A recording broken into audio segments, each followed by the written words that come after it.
어깨 같은 경우는 쉽게 말해서 구조적인 움직임에 대해서 잘 아셔야 되는데, 예를 들면 사람이 이렇게 있다라고 쳤을 때 우리가 육면체로 이렇게 그리잖아요. 어깨 같은 경우 그릴 때 어깨 라운드 숄더라고 하죠. 우리가 앞쪽으로 굽어지는 그 굽어지는 형태에 대해서 잘 아셔야 되거든요. 특히 역해 같은 경우는 그릴 때 뭐 가슴을 이렇게 모은다든지 상체를 이렇게 팔로 지탱을 하고 있는다든지 그런 구조를 많이 그리기 때문에 이런 체형을 좀 많이 그려보시는 게 좋아요. 그래서 어깨가 구조적으로 면으로 보면 어깨 갑옷 그린다 생각하시고, 여기가 밑면이고 앞면 옆면이라고 생각을 하고 이렇게 잡아 주셔야 되거든요. 여기에서 우리가 앞뒤로 앞쪽 그 다음에 뒤쪽 어느 정도 기지개를 핀다라고 하면은 이 정도 벌어질 수도 있는 거고, 앞쪽으로 어느 정도 모일 수도 있는 거고, 이 각도가 내가 자세를 취해보면 어느 정도 알 수는 있잖아요. 그러니까 이 구조가 어느 정도 말리는지 어느 정도 벌어지는지 이거를 먼저 구조를 아셔야 어깨랑 겨드랑이 부위를 좀 더 연구를 생각하면서 그릴 수 있고요. 겨드랑이 같은 경우는 예를 들면 대표적으로 학생들이 어려워하는 것 중에 하나가 이거예요. 로우 앵글이라고 치면은 겨드랑이를 이렇게 들어 올렸어요. 그거를 조금 대부분이 어려워요. 그래서 이건 공통적으로 어려워하는 부분이라 이런 부분을 빗대어서 한번 설명드릴게요. 이렇게 구를 생각해서 팔을 이렇게 들어 올렸다라고 치면은 어깨 쪽 그리실 때 대부분의 전면과 후면 이런 식으로 감싼다 생각하고 그려주셔야 돼요. 이게 잘못 그리면은 엄청 역해를 그릴 때도 역해도 이렇게 머리를 묶는다든지 그런 자세를 할 때 이렇게 겨드랑이 노출되는 자세를 꽤 많이 하거든요. 근데 이거 잘못 그리면 어깨가 엄청 넓은 사람이 될 수 있어요. 그래서 역해를 그리실 때 겨드랑이 노출된 이런 어깨 라인이나 겨드랑이 라인을 그린다 치면은 이 부분을 생각보다 더 얇게 그려주셔야 돼요. 지금 남자 기준으로 근육 해부학적인 이해도를 설명드리기 위해서 제가 남자 체형으로 그려서 설명을 드리는 거거든요. 그 다음에 이 부분에서 팔을 내리고 있으면 많이 접히니까 좀 어두운 명암 정도 넣어주시고, 여기도 가슴 근육이 들려지게 되면 갈비뼈, 늑골 위쪽으로 붙어 있기 때문에 이런 데도 음영이 생깁니다. 그 다음에 여기가 이제 광배근 라인이 되는 거고, 쇄골, 어깨, 그 승모근 수축이 되는 이런 구조다라고 설명을 드릴 수 있겠죠. 그래서 여기에서 줄기를 이렇게 주어서 내가 더 디테일하게 어깨 라인을 그리겠다 하면은 이렇게 잡으시면, 웬만하면은 2D 상업적인 그림을 그릴 때는 실루엣의 라인, 선 자체는 좀 굵게 잡아주시고요. 이 상태에서 아까 전에 말씀드린 것처럼 명암만 이렇게 넣어주시고, 여기에서 역해를 그릴 때는 라인만 잡아주시면 되는 거고요. 이런 식으로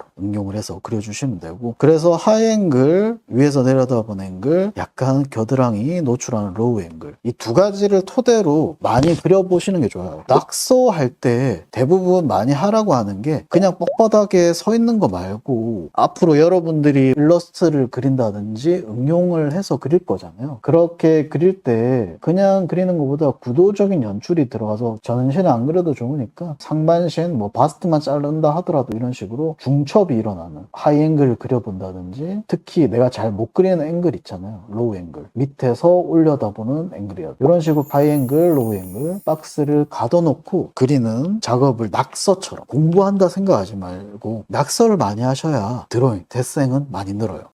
영상이 도움이 되셨다면 구독과 좋아요, 알림 설정까지 부탁드립니다.